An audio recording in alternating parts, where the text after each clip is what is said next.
So next up, we're going to look at the blur tool. We're going to look at how to use the blur tool in Photoshop. So we'll just create another new file, because there's some things you need to do. Different ways to use the blur tool, different blur tool in Photoshop. Actually, let's see. So to use the blur tool, what do I do? Let me just bring in one of these pictures. So let's say I bring in this picture here, and then I place it like this. Let me just put this picture like this here. So first of all, I'll start by showing you how to do Gaussian blur. I'm not going to walk through all the blur tool in Photoshop because there's a lot of blur tool here. I think blur, you see, average blur, box blur, Gaussian blur, radial blur, shape blur. So all these blurs, the major blur tools I use are Gaussian blur and motion blur. Then sometimes I use radial blur. Then there's another kind of blur again I use, blur gallery. Then I use field blur. So honestly, I've not really explored some other of blur tools like tilt, shifts. I've not really explored this one. So most times you cannot just know everything. You must not know everything. The ones that work for you, you know them. Then gradually, you will continue learning and learning. Over time, you get to know some other tools here. So I'm going to use the Gaussian blur for now. Let's see. Let me find the picture I can use to create a background. Let me go down to this area of my design. So let's say I want to just do something mild. I can place any color of design, but let's do something mild. So I can just use anything. Let me just use this picture now, this flower picture, and then I place it. So now it's on top of my picture. I want to take it back. So this is where layer and panel comes in. I drag it behind. You can see what's going on here. So now I would have to blur this picture to make it not have the flower, all this flower and the hands showing. So basically what I even wanted to use was the sky. But let me just show you how to use Gaussian blur to. So now I'll go to filter. On filter you click on blur. Then you see Gaussian blur. Then now here you have this handle that makes you increase the radius of the blur. You can just drag it left and right. If you want to reduce it, if you want it to be very very blurry, you take it up. So for this one I'm going to leave it like this, and then I'm going to drag the picture, increase it up, because I don't really want some part of the picture showing like this. So let me see, I'm going to increase it just to have just the pink area. You see this picture like this now. So another thing blur does is, if I toggle off the blur, you see that the picture, this is our image of this man with the phone. His picture is kind of fighting for attention with the image at the back. If you can observe, you see that his picture is not that. There's this kind of distraction on his picture because of the picture at the back. So, but when we turn off the blur, it makes us concentrate more on his picture, because everything behind is blur, everything around is blurry, and what we can just see is his picture. Yeah, so that's how you use the Gaussian blur. So you can use the Gaussian blur for other purposes. It must not be for the background. So you can want to blur something else, you can just blur it, but this is how to use it for background.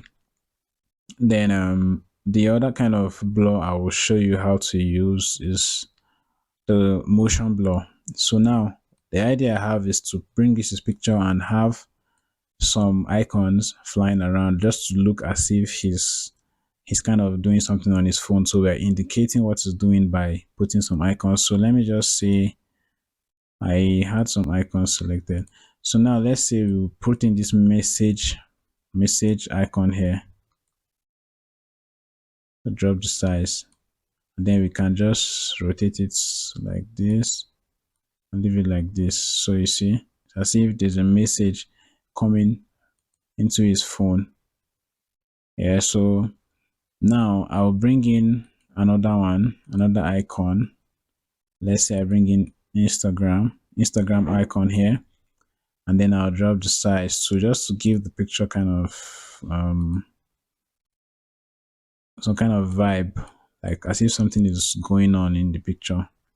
So, and again, I can even bring in this YouTube icon just to show kind of social, kind of like he's exploring social media, YouTube, text message, and any other kind of thing. Maybe DMs. This message icon could represent DMs and the rest. So then this YouTube here, he's maybe watching something on YouTube, just something around that. So you see, we place it here. So I'm going to give all these icons a Gaussian blur. I'm going to apply Gaussian blur effect to these icons. So they'll not just look as sharp as this, too sharp. So we'll go to Gaussian blur. Sorry, motion blur. Motion blur. So you see, it makes it look a little bit blurry. Little bit blurry. So from this motion blur panel, you can still adjust the distance. You can adjust the size and the direction of the blur effect. So from here you can adjust the direction, set the angles, maybe angle 34, angle 90. Based on your image, you can set it to the way that it's going to work fine. So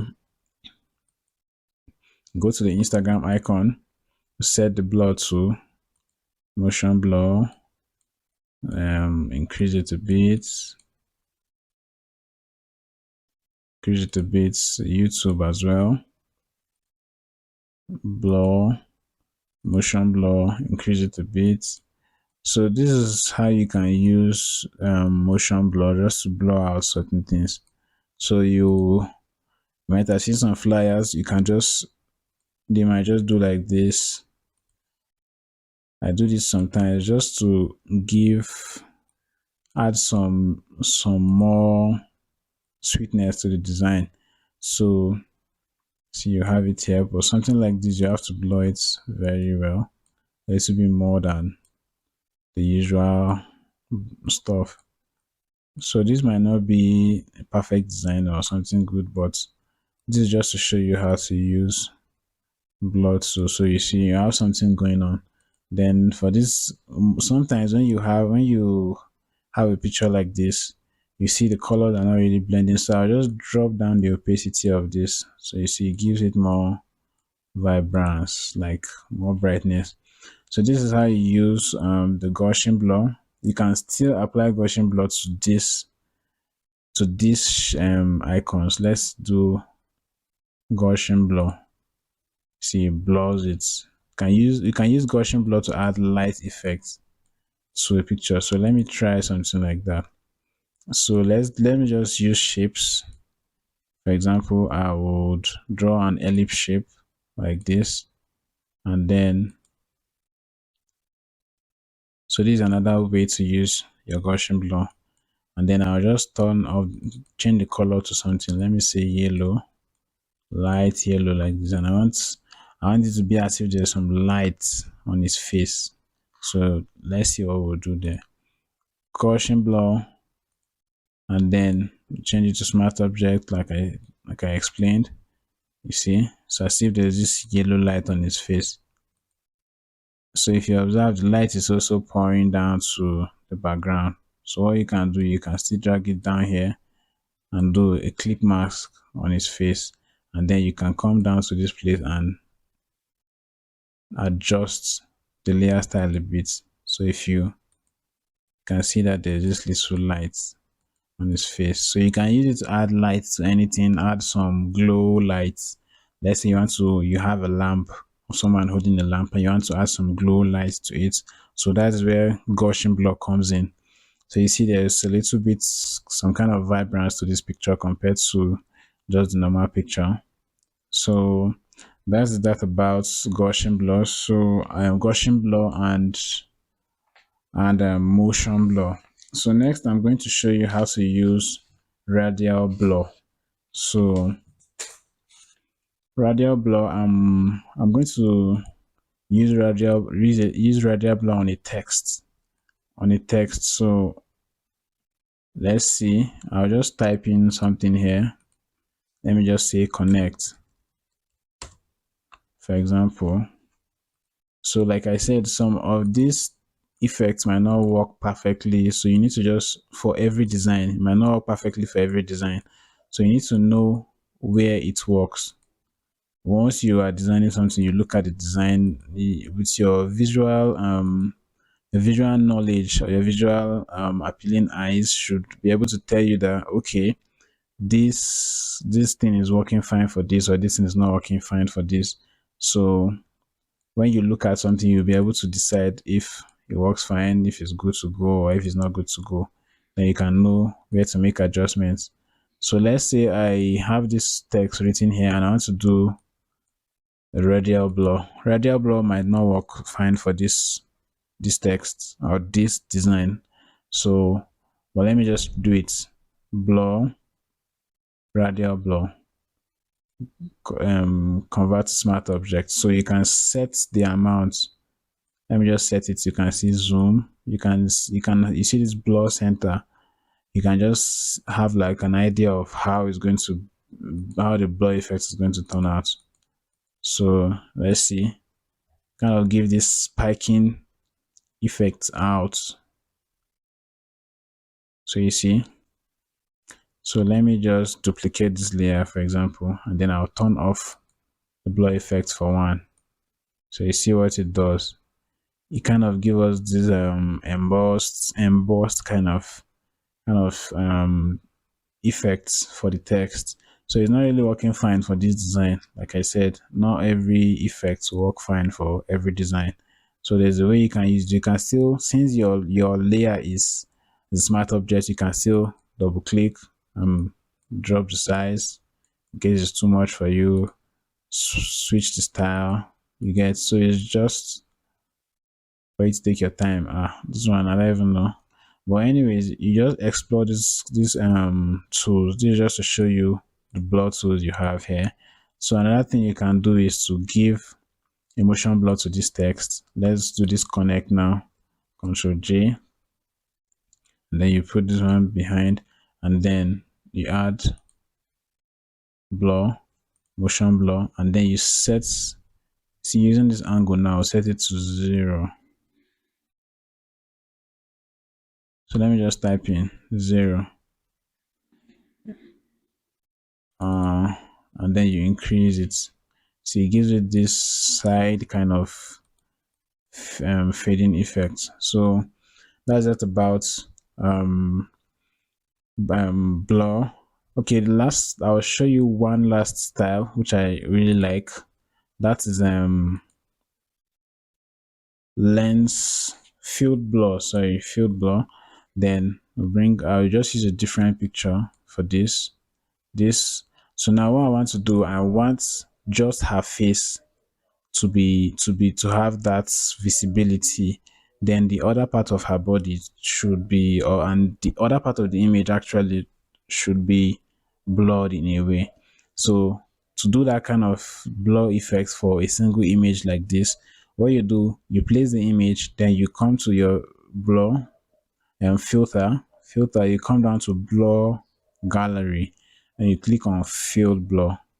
So as you can see, there are other blur effect there. You can explore those ones, or with time, I'll be able to create more videos that talks about those ones. So you see, we have this point here. So once any place you place this point, let's say I place it here, we'll go up here, blur. You can increase the blur effect on those areas. So let's say I want those areas to be, you can see the more I increase it, there's this round kind of round movement on that, on the image area. You can see that like it's showing me the level. Then I'll click another point. Now this point I click now, I don't want it to be blur at all because I want her face to be very visible while the other areas to not be visible. Then what do I do? Wow,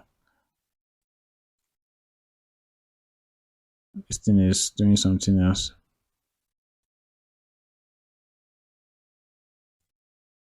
So what do I do?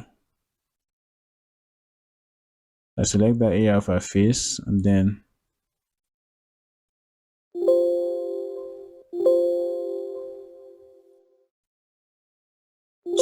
so we had some errors there. So what do I do? I will select this area of her face and then I'll drop it down, drop the blur effect down. So if we select another, you can see that the area of our face is very visible now. Then this side now we can blur it. Then this area, this other area will drop. So once you select somewhere, if you drop the blur and the blur ratio, you can see that though that area will not be too blurry. But if you increase it, it's going to be very blurry. So now this area too, I want to increase the blur effect. I increase it. You see, makes it very, very blurry. But I don't want it to be too blurry like that. Then I'll select this area too and increase the blur effect there. Then this area too, I increase the blur. So that's how you just increase the blur effect in some areas around, and then you come here, you click OK to save it. So from this, you can see what it does. It gives us this blur effect around, so other areas of her face, of her body, sorry, are not visible. They are kind of blurred out, while the area of her face is visible. So that's how you use the field blur and other blur effects. So that's that about blur. So next up, we're going to look at gradient effect, how to apply gradients. So to do that, we're going to just create a new layer, Control N, new layer. So now from your options, your tools at the left, you can see, like I told you earlier, this is the gradient layer. So now from this gradient layer, you can see this gradient editor up here. So once you click on the gradient editor, you see click to edit the gradient. So once you click on the gradient editor, it pops out this box. Now Photoshop automatically comes with some sets of gradients for you. You understand? However, you can download them and import. If you click on this little settings icon here, you can see import gradients. So there are gradients online. You can just search for Photoshop gradients and you import them. But however, Photoshop already have a couple of gradients for you here. So now for this one, I like this one I have. Yeah, so I like this one I have. So now what I'll do, but you can still come here. Let me just explore that ones. Something like this. So let's say the purple. Let me just select the same purple I have.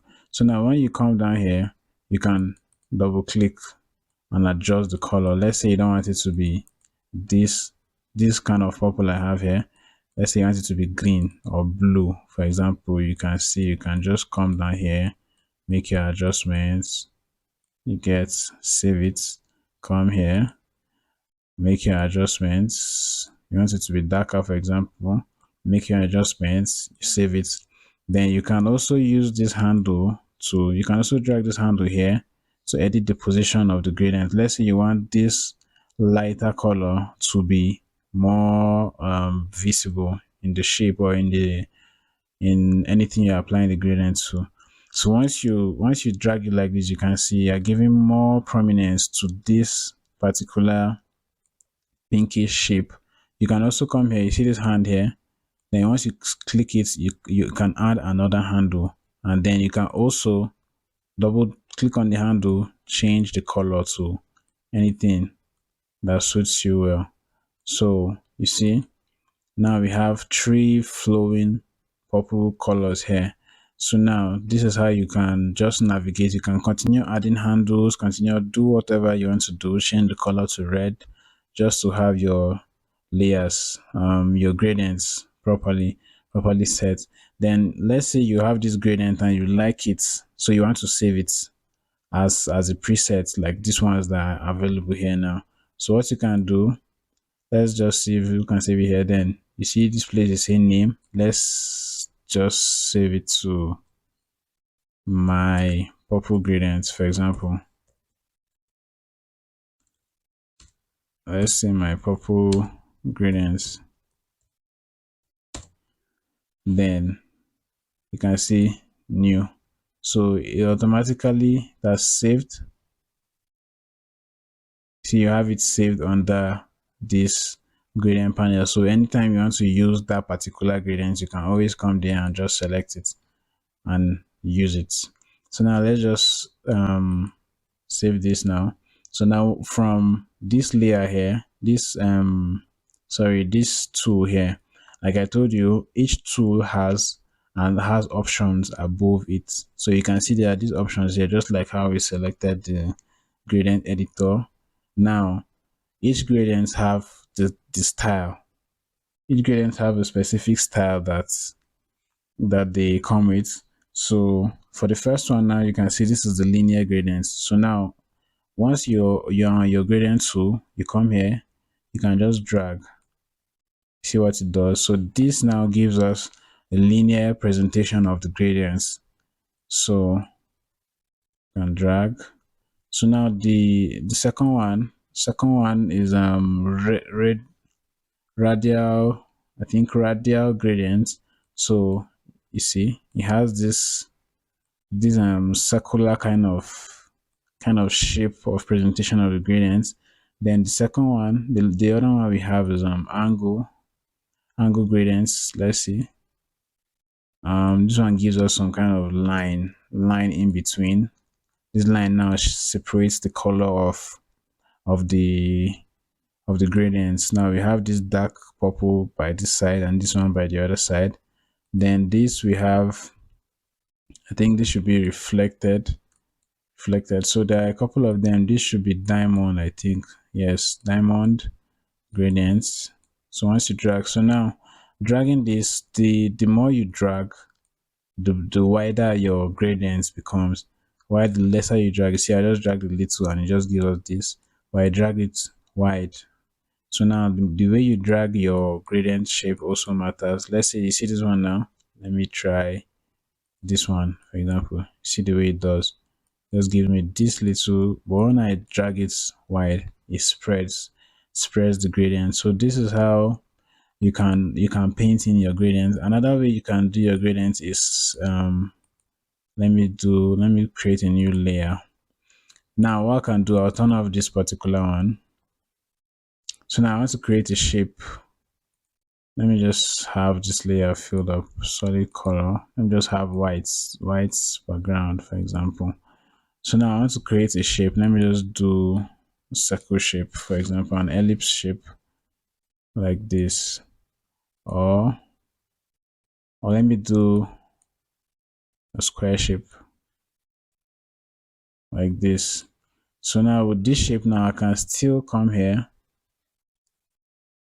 and add gradients. You can see I have the option to add gradients from the fill. I have fill gradients. So now I can also select the gradient style I want. You see, all the same, and I can still adjust the angles like this where I want them to be. I can pick color. I want it to be blue. But it shows me recent colors that are selected. I can still adjust handles from here again. So you see, we have our purple color here. So this is one way to also use gradients. So another way to use gradients, let's say we have this, let's create another shape. Let's use a triangle shape now, for example. Triangle shape, and then I don't want this layer to be this layer to be a gradient. So I'll just go back to our fill color. let's just have a black color. Then I'll just draw this shape, this triangle shape, like this. Then I want to add a gradient, but I don't want to add it from this usual gradient panel. I can just double click on the shape. Now it pops out. So now from this our layer, now you double click like this on the layer, on that layer. Then you see you have a list of options here. So now then you click on gradient overlay. You see it gives you another panel. This is the another gradient area. It's the same as the other one, but you can also do it in this style. See, you have the angles, radial, um, angle, reflected, diamond. You see, once you double click, it shows you, it gives you that same gradient editor. You can swap the colors. So this is how you use gradient to fill up shapes, and you can use it for other objects as well. So another way to use gradients is to use it on an image. So let me bring in a picture here. So this one, let me just use this picture. Put this picture here. Expand this. So we're going to use the transparent gradients for this. Or let me just place this picture on its different frame instead of doing this like this. So this picture on a different frame now. So now I want to use a the gradient to add like a little the reflection of shadows down here. So what I'll do, from this gradient editor, I will select these gradients. Is it the transparent foreground to transparent? So now one side is having color while the other side is not having color, is transparent. So now this side having color, you can pick any color you want. So let's say I have this purple color, for example. Let me see, like this. So now I want the gradient to start from down. So you see I pop it down like this. So you can see it's giving that gradient feel to the picture. So let's say you want the picture to have this gradient feel like this. You can just drag it. You see, drag it like this. So that's another way to add gradients. Another way to add gradients too is, okay, this one I didn't create a new layer, so I'm supposed to create a new layer before doing this so it can be editable. Yes, you see. So now this is one way. So now once I toggle this off, another way to add gradients is by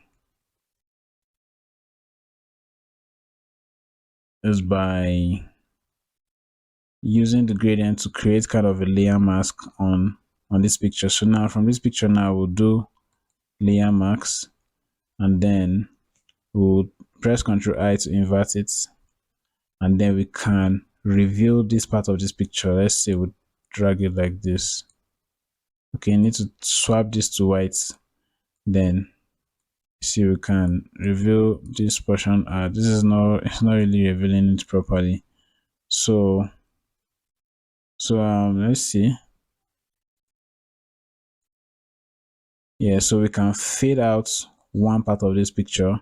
So you see we'll fade out this part of the picture using the gradient. So yeah, so we have these areas faded out, and we can do anything we want to do. So I'll just deselect this, delete layer marks. Then another thing I want to do is to use these gradients to reveal the picture like I wanted to do before. So this is it now. We'll create this and then we'll drag it behind. Drag it behind like this, then we would create this thing, Ctrl I, swap it, then we can let's use this one to bring in the picture at the middle.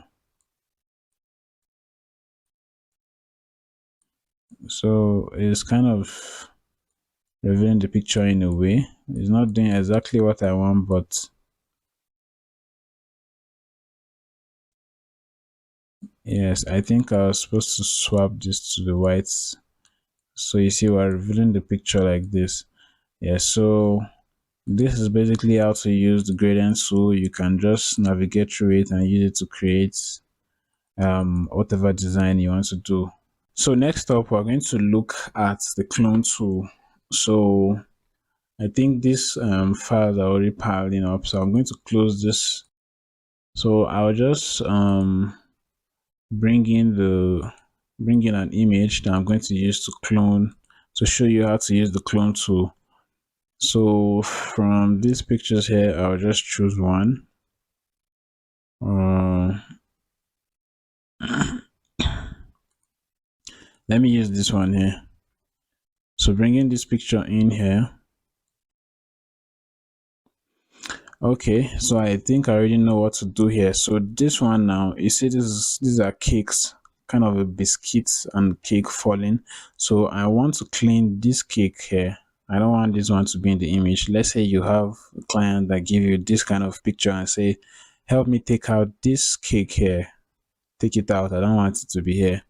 So now how do you do that? So now this is where the clone tool come in. So like I showed you earlier, I used the clone tool in the previous video to clean the lady's eyebrow. So this is how you can use it to clean something like reasonably. So we're here now. So now I'll just duplicate this layer just to have a duplicate there in case of any errors or something. Then you will come to the clone tool here. From this layer, you can from this tools you can see clone tool. Then now I'll expand the brushes. So now I'm going to just pick out areas from this the areas around and clean this cake now. So to do that, you come here, you click Alt. While you're clicking outside the cake, you click Alt and then you paint it inside. So I'm just going to go back, click Alt, paint, go back, click Alt. So when you come to clean up, you release the Alt key.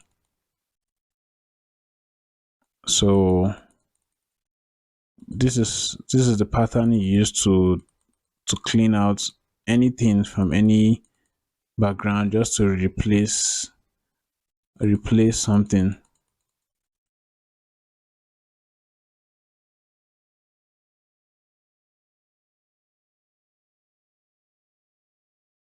Yeah, so as you can see now we have this thing already cleaned, so we can just increase the brush and select it properly, because if you zoom out you might see that some things are not really accurate there. So we can just pick and just do like this. So now if you look, you see that we have cleaned out that cake picture there, so it looks as if there was nothing there and it's just this one that was there now. So this is how you clean out. You use the clone tool to take something out of a frame, out of a background or something like that. So lastly, we are going to be looking at the pen tool. So the pen tool is a very important tool in Photoshop. It helps you create shapes, like custom shapes. It helps you create your own shapes by using it to draw lines and do. You can use it to trace out a picture or trace out something, or just use it to create a shape of something. So now this is how you use the pen tool. Let me just create a new layer. I'll show you. So the pen tool basically allows you to um create something like a line from one point to another. So it's either you're creating a line from left to right or from right to left. You get. So let's say you're creating a line from points one. Let me just do something one to the other side two.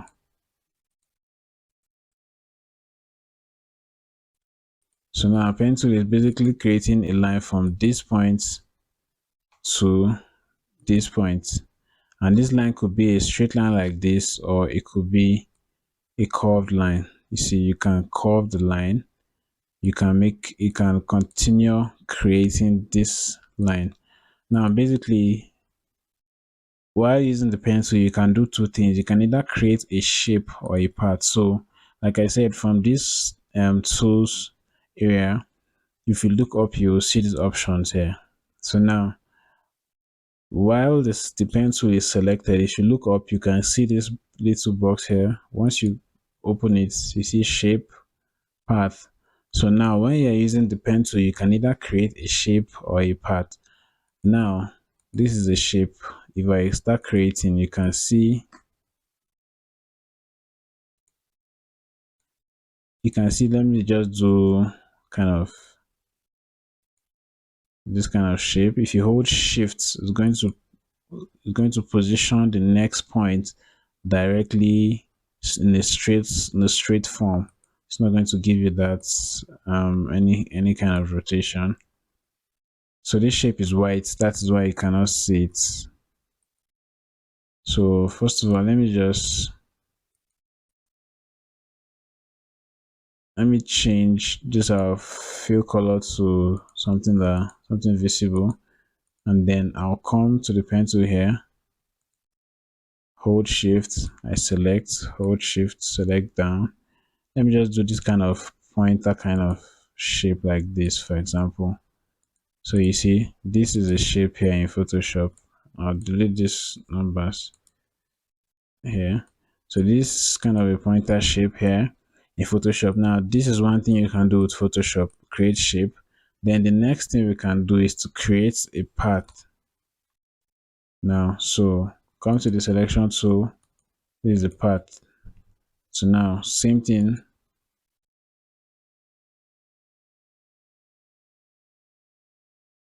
Straight line like this. Oh, it's still a shape.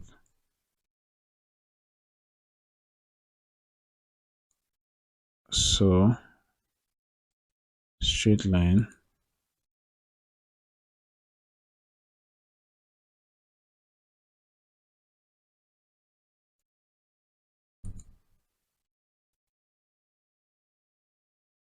So you can't actually see it because it's a path. It's just like a shape that doesn't have any thickness.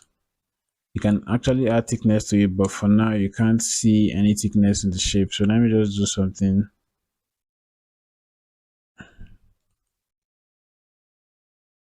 like this. You can see the lines here, but you cannot see any form of thickness to it. So that is the part actually. You can just use it. You use it more when you want to trace out a picture from an image or something like that. You want to trace something out.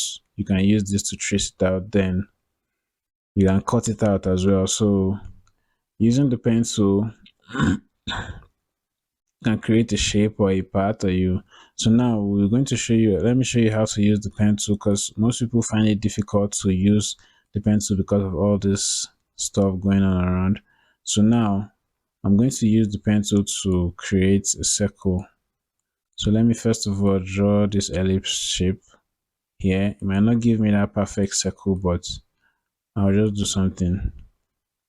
So now I would lock this layer, then I'll go up, create new layer, and then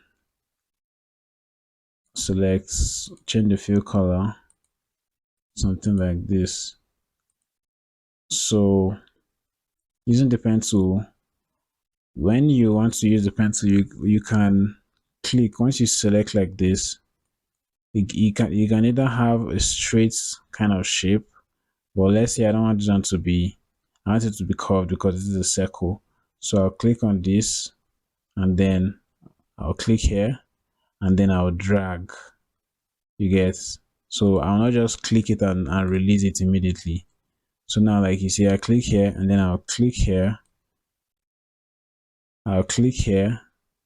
hold it and drag. so you give me that curve. Then I can also hold shift so to give me that stable curve like this. You see?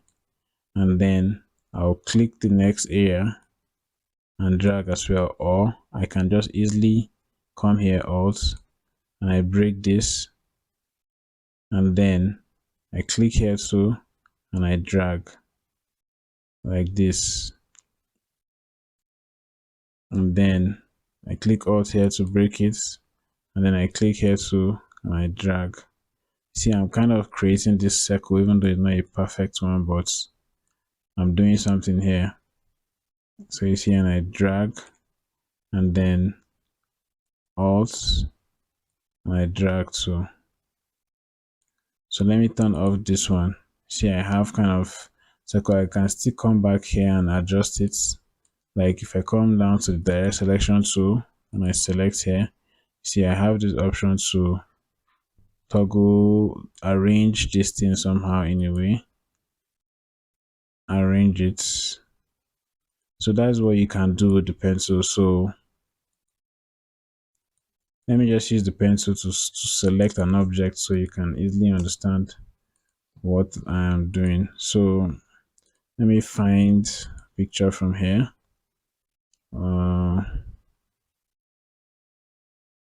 Let's say this picture here, and I'll just drop it.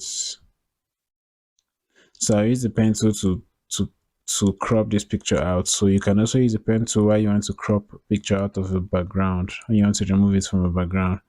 So you use the pencil, make sure it's on path. If it's on shape, it's going to start creating a new shape and it might obstruct you while you are doing it. So you click here, straight. So you just follow up like this. And then I can come here, I click and drag. You see, to give me that curve. If I don't click and drag, it's just going to give me that straight kind of shape. So now I'll now hold out and I break it here, and then I'll find another level, another place, and I click and I drag. You see, and then I'll break it here. I click here and I drag. And then I'll break it here as well. I'll click here too and I drag. See, so that's how you can be able to craft out something from click here and I drag. Then here straight, straight, and straight. So now you have this selected. So now you can just right click and say make selection. You see, automatically create the selection for you, or you can just press Control Enter. It automatically creates the selection for you. So what do? You use your layer mask. You understand? Now you have this stuff cropped out already like this now. So you can drag this, put it in another layer, paste it here, you get. So that's basically what you can do with the pen tool. There are other things you can do, just the way I used it to to remove this picture from the background. You can use it to even remove a human being, like a man or a woman, from a background, remove anything, a car, any object at all. You can use the pen tool to crop out or to remove the image from the background. So that's basically how to use the pen tool. The pen tool basically creates vector shapes. Vector shapes, like shapes created, any shape created with the pen tool is a vector shape. Now, vector shape are shapes that have mathematical formats. They don't lose quality. No matter how you drag it or expand it, it still retains its quality. Now, the opposite of a vector shape is a raster image, which is made up of pixels, and just like a couple of pixels will create a particular raster image, which doesn't have much quality like the vector image. So the pen tool is used to create vector image, like mostly when you are working on your logos, mostly on Adobe Illustrator, you use your pen tool and you create a vector image. So that's that about pen tool. So next up, we'll talk about how to use effects in the next video, and how to do some other designs, manipulation designs, and other things. So thanks. Keep watching.